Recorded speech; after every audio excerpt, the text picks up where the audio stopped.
विधि विवरण ग्रंथ अध्याय 4 आज्ञा पालन के लिए अनुरोध। इज़राइलियों, मैं जिन नियमों तथा आदेशों की शिक्षा तुम लोगों को आज दे रहा हूं, उन पर ध्यान दो और उनका पालन करो, जिससे तुम जीवित रह सको और उस देश में प्रवेश कर उसे अपने अधिकार में कर सको, जिसे प्रभु तुम्हारे पूर्वजों का ईश्वर तुम लोगों को देने वाला है।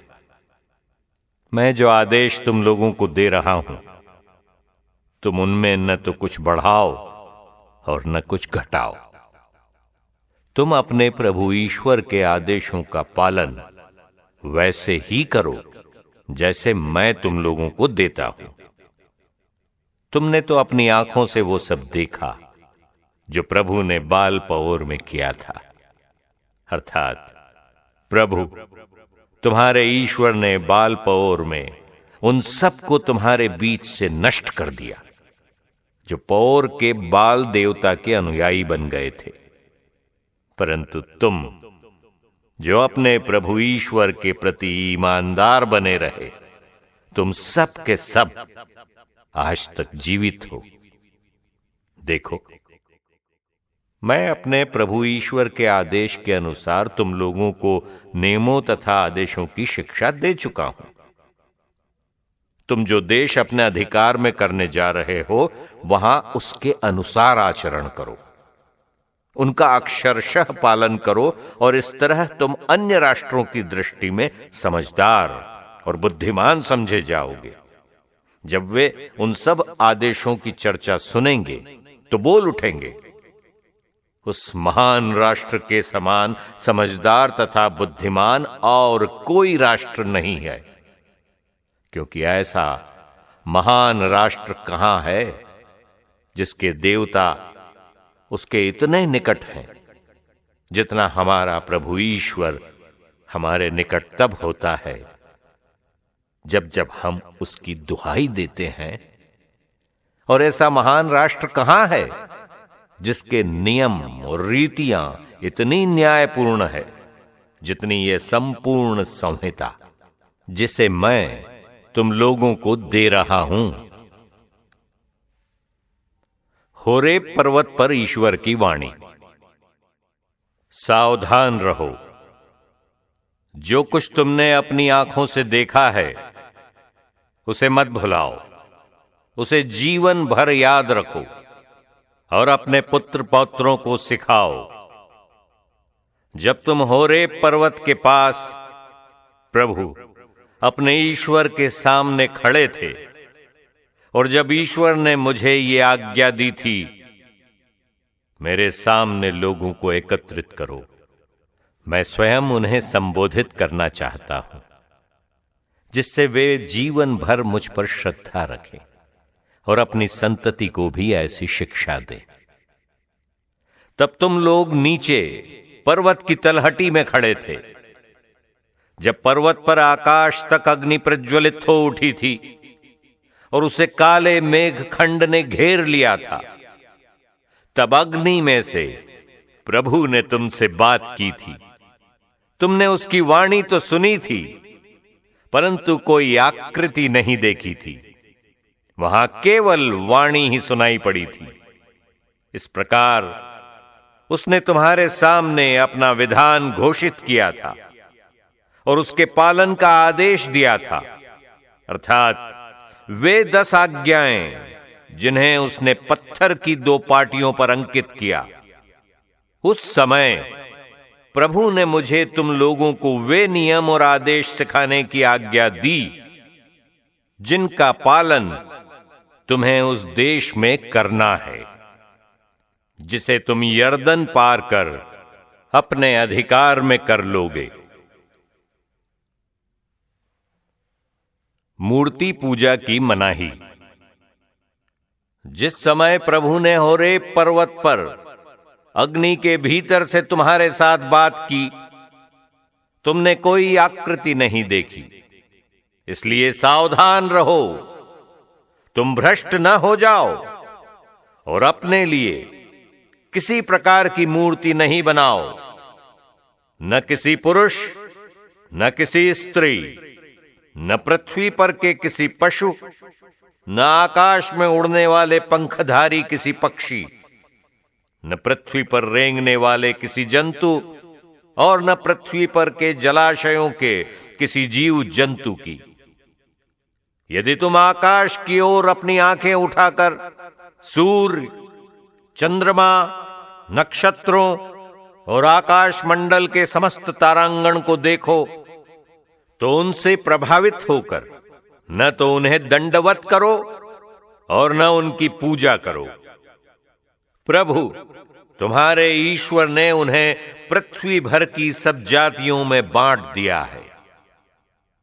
प्रभु मिस्र के लोहे के भट्टे से तुम्हें इसलिए निकाल लाया है कि तुम उसकी अपनी प्रजा हो जाओ, जैसे तुम आज हो। तुम्हारे कारण प्रभु ने मुझ पर क्रुद्ध होकर शपथ खाकर कहा था कि मैं यर्दन पार नहीं कर सकूंगा और उस रमणीय देश में नहीं पहुंच सकूंगा जिसे प्रभु तुम्हारा ईश्वर तुम्हें दाएं भाग के रूप में देने वाला है।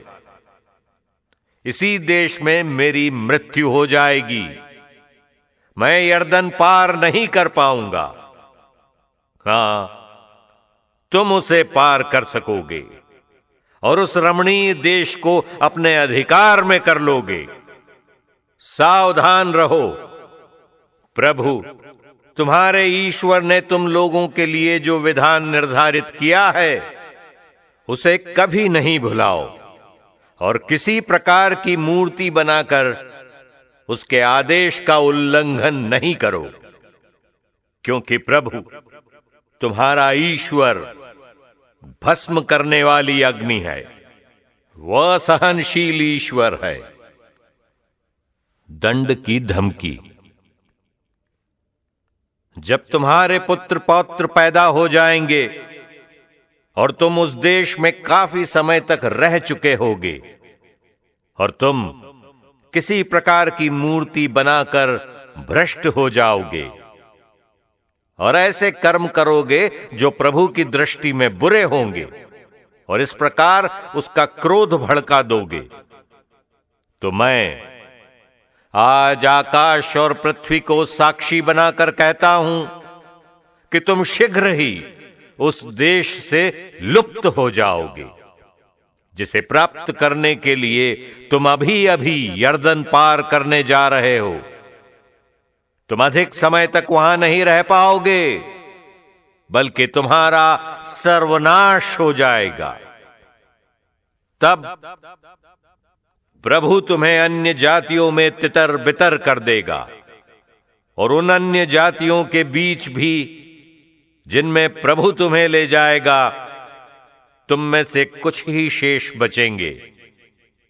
तब तुम वहां ऐसे देवताओं की पूजा करने लगोगे जो मनुष्य द्वारा लकड़ी और पत्थरों से निर्मित होते हैं, जो न देख सकते, न सुन सकते, न खा सकते और न सूंघ सकते हैं।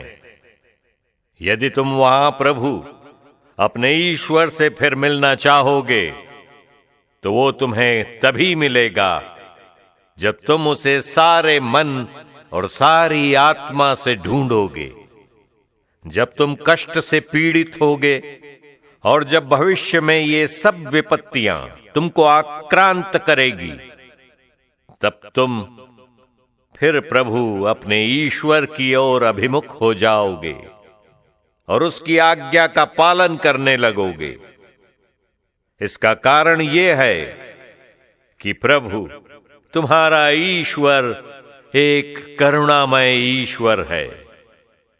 वो न तो तुमको त्यागेगा, न तुम्हारा विनाश करेगा और न वो विधान भूलेगा जिसे उसने शपथ खाकर तुम्हारे पूर्वजों के लिए निर्धारित किया है। एक ही ईश्वर है। ईश्वर ने जब पृथ्वी पर मनुष्य की सृष्टि की थी, तुम तब से लेकर अपने पहले के प्राचीन युगों का हाल पूछो। क्या पृथ्वी के एक छोर से दूसरे छोर तक कभी इतनी अद्भुत घटना हुई है? क्या इस प्रकार की बात कभी सुनने में आई है?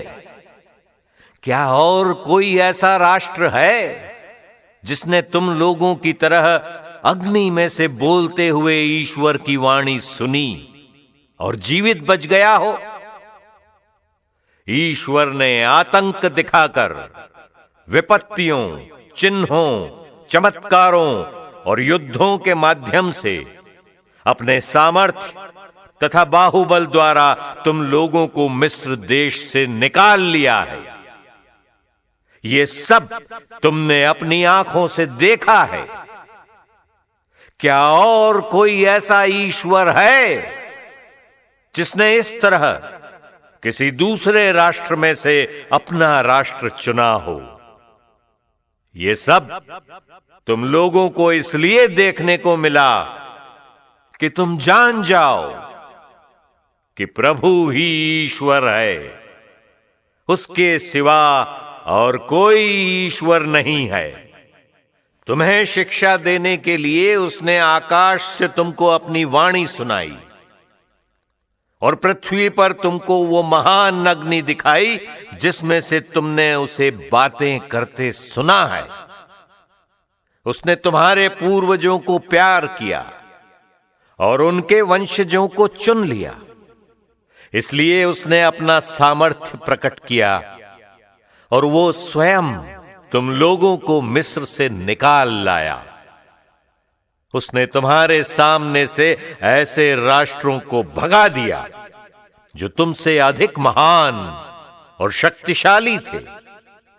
उसने तुमको उनके देश में पहुंचा दिया और अब उसे विरासत के रूप में तुम्हें प्रदान किया। आज ये जान लो और इस पर मन ही मन विचार करो कि ऊपर आकाश में और नीचे पृथ्वी पर प्रभु ही ईश्वर है, उसके सिवा कोई और ईश्वर नहीं है। मैं तुम लोगों को आज उसके नियम और आदेश सुनाता हूं, तुम उनका पालन किया करो, जिससे जो देश तुम्हारा प्रभु ईश्वर तुम्हें सदा के लिए देने वाला है, उसमें तुमको और तुम्हारे पुत्रों को सुख, शांति तथा लंबी आयु मिल सके। दूसरा भाषण। शरण नगर। उस समय मूसा ने पूर्व में यर्दन के उस पार 3 नगर अलग कर दिए, जिनमें ऐसा व्यक्ति भागकर शरण ले सकेगा जिसने अनजाने बिना किसी पूर्व शत्रुता के किसी की हत्या की है। इन नगरों में से किसी भी नगर में शरण लेने वाला जीवित रहेगा। वे थे रूबेन वंशियों के लिए उजाड़ खंड में पठार पर स्थित बेसेर, गाद वंशियों के लिए गिलाद में स्थित रामोत और मनस्से वंशियों के लिए बाशान में स्थित गोलान। कब और कहां? मूसा ने जो संहिता प्रस्तुत की वो इस प्रकार है। यही वे नियम, आदेश और विधि निषेध हैं जिन्हें मूसा ने मिस्र से बाहर जाते समय इस्राएलियों को सुनाया था। ये यर्दन के उस पार की घाटी में हुआ, जो बेत पओर के सामने हेशबोन में रहने वाले अमोरियों के राजा सीहोन के देश में है। मिस्र देश से बाहर आकर मूसा और इस्राएलियों ने उसे पराजित किया था और उसके देश को तथा बाशान के राजा ओग के देश को अपने अधिकार में ले लिया था। ये दोनों यर्दन के उस पार पूर्व दिशा में अमोरियों के राजा थे। इनका राज्य विस्तार अर्नोन तट पर स्थित अरोएर से लेकर सिर्योन या हेर्मोन की पर्वत श्रेणी तक था और पूर्व की ओर यर्दन के उस पार का संपूर्ण अराबा जो पिसगा की ढालों पर लगे अरावा के समुद्र तक फैला है।